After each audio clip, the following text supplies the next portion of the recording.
इस प्रोडक्ट का नाम है एलोवेरा सिरप। अब यहाँ पे अभी जैसे मैं देख रहा हूँ ट्रेनिंग में 1300 के आसपास लोग पहुंचे हुए हैं।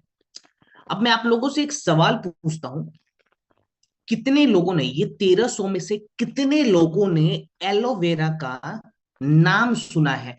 अगर सुना है तो प्लीज मुझे यस लिखकर बताइए, नहीं सुना है तो नो लिखकर भी बता सकते हैं। मैंने चैट बॉक्स ऑन कर दिया, सभी लोगों ने यस लिखना शुरू कर दिया। ऐसा एक भी इंसान मुझे अभी तक नहीं मिला जिसने नो लिखा हो। अब ये सवाल पूछने का उद्देश्य क्या था, मोटिव क्या था मेरा? आप लोगों ने जैसे जैसे यस लिखना शुरू कर दिया, सभी ने यस लिखा है, तो इससे ये चीज क्लियर होगी कि ये जो एलोवेरा है ना, one of the most popular Ayurvedic रसायनों में से एक है। अब इतना पॉपुलर है तो इसके फायदे क्या हैं वो भी जानना जरूरी है। देखिए, एलोवेरा के बारे में मैं आपको बताऊं तो एलोवेरा को हिंदी में घृत कुमारी का नाम दिया गया है, या फिर आयुर्वेदा के भाषा में भी इसको घृत कुमारी कहते हैं। अब ये घृत कुमारी यानी कि एलोवेरा आयुर्वेदा की सबसे पॉपुलर आयुर्वेदिक रसायनों में से एक बन चुकी है आज के डेट में। इसके बहुत सारे फायदे हैं, तो आज हम फायदों पे बात करें।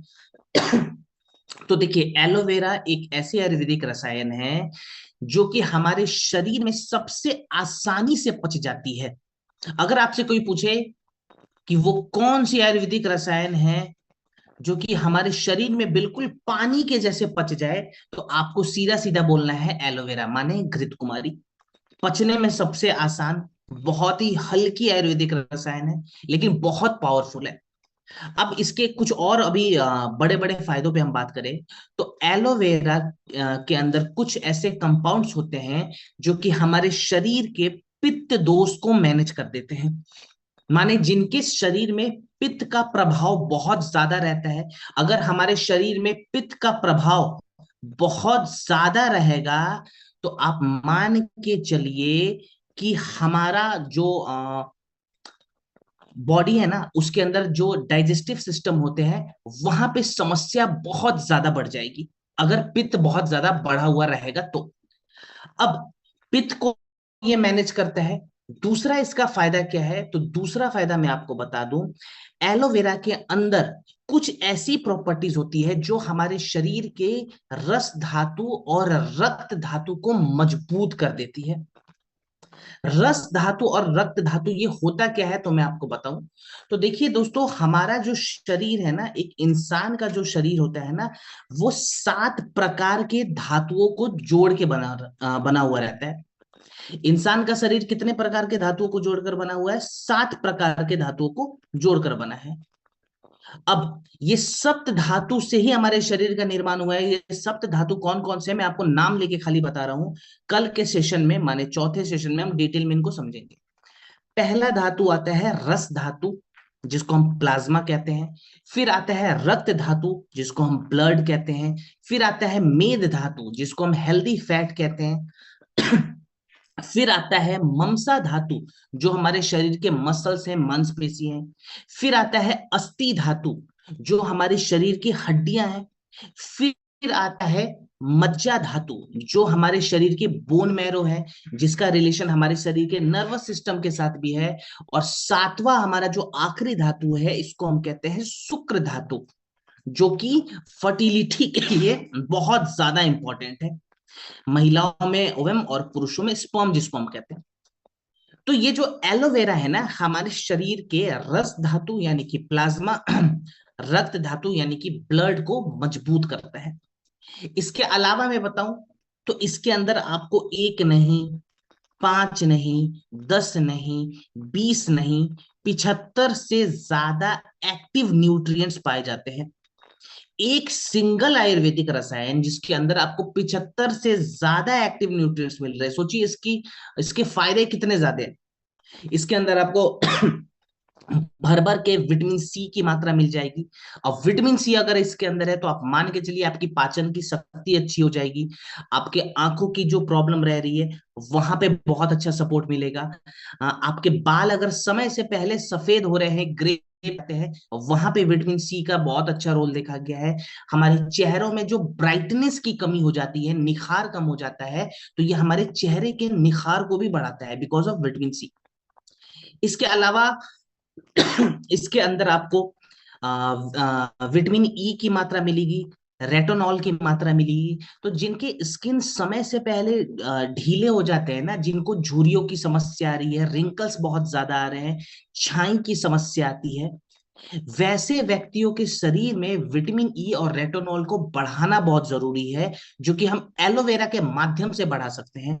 माने इसके इस्तेमाल से हमारी स्किन की इलास्टिसिटी जो है वो इंप्रूव हो जाती है। इसके अलावा इसके अंदर आपको जिंक की मात्रा मिल जाएगी, मैग्नीशियम की मात्रा मिल जाएगी, जो कि हमारे शरीर के रोग प्रतिरोधक क्षमता के लिए बहुत इंपॉर्टेंट है। माने इम्यूनिटी के लिए भी ये प्रोडक्ट बहुत अच्छा काम करेगा। बहुत सारे लोगों को पता नहीं होगा, लेकिन एलोवेरा के अंदर विटामिन सी की मात्रा के साथ साथ कैल्शियम की मात्रा भी होती है। माने इसके अंदर कैल्शियम भी है, जो कि हमारे हड्डियों के लिए, हमारे दांतों के लिए बहुत इंपॉर्टेंट है। तो आपको अब समझ में आ गया होगा कि ये एक सिंगल आयुर्वेदिक इंग्रेडिएंट वाला प्रोडक्ट कितना ज्यादा पावरफुल, कितना ज्यादा हेल्पफुल होने वाला है। तो इसके डोज पे अगर हम बात करें, तो इसका लेने का सटीक तरीका क्या होगा? देखिए, एलोवेरा जो है ना, मोस्टली हमें सुबह सुबह खाली पेट ही लेना चाहिए। ज्यादा फायदा इसका कब मिलता है? जब हम सुबह सुबह खाली पेट इसका इस्तेमाल करें। तो सुबह खाली पेट हमें क्या करना है, 20 से 25 ml एलोवेरा सिरप को 1 कप गुनगुने पानी में मिलाकर पीना है। अब मैंने गुनगुना पानी क्यों बोला? क्योंकि बहुत सारे लोग बोलते हैं कि सर, एलोवेरा तो हम सुबह सुबह नॉर्मली भी पी सकते हैं। देखिए, आप नॉर्मली पिएंगे कोई दिक्कत नहीं है, लेकिन गुनगुना पानी में क्यों बता रहा हूं? क्योंकि एलोवेरा की जो तासीर होती है ना, वो ठंडी होती है। सुबह सुबह हमारे शरीर का तापमान भी गिरा हुआ रहता है। उस वक्त अगर हम गुनगुने पानी में एलोवेरा मिलाकर पी रहे हैं, तो यह हमारे बॉडी में ठंडक को एकदम से नहीं बढ़ाता है, माने मैनेज करता है। इसीलिए गुनगुना पानी का ही इस्तेमाल करें। वैसे अगर आपके एरिया में गर्मी बहुत ज्यादा है, चूंकि अभी गर्मी का मौसम आ चुका है, गर्मी बहुत ज्यादा है, तो आप नॉर्मल वाटर में भी मिलाकर पी सकते हैं। ठीक है। और एलोवेरा पीने के 1 घंटे के बाद तक कुछ भी ना खाएं, इस चीज का ध्यान रखें। जैसे मान लीजिए मैंने अभी 6 बजे एलोवेरा सिरप पिया था, तो अब मैं 7 बजे तक कुछ भी नहीं खाऊंगा, माने मैंने 1 घंटे का गैप लगा दिया। इसके बाद मुझे कुछ मन कर रहा है ब्रेकफास्ट करने का, तो मैं कर सकता हूँ। एलोवेरा के साथ एक और प्रोडक्ट मैं सजेशन में बताना चाहूंगा, जिसका नाम है व्हीट ग्रास पाउडर। आप अगर एलोवेरा के बाद व्हीट ग्रास का भी इस्तेमाल करते हैं, माने व्हीट ग्रास अगर गुनगुने पानी के साथ पीते हैं, तो आप समझिए कि आपके शरीर में फायदा और भी ज्यादा बढ़ेगा। व्हीट ग्रास क्या है, कैसे काम करता है, हम कल के सेशन में, चौथे सेशन में पूरे डिटेल रूप में सीखेंगे। ठीक है। फिलहाल खाली लिखिए। और एलोवेरा कब नहीं लेना चाहिए, तो ये आखिरी पॉइंट में बता देता हूं आपको। देखिए, एलोवेरा की तासीर ठंडी है, तो किसी को अगर खांसी की समस्या है, जुकाम की समस्या है, सर्दी की समस्या है, तो 4-5 दिनों तक, 1 हफ्ते तक एलोवेरा का इस्तेमाल नहीं करेंगे। बाकी नॉर्मली आप कभी भी इसका इस्तेमाल कर सकते हैं। ठीक है।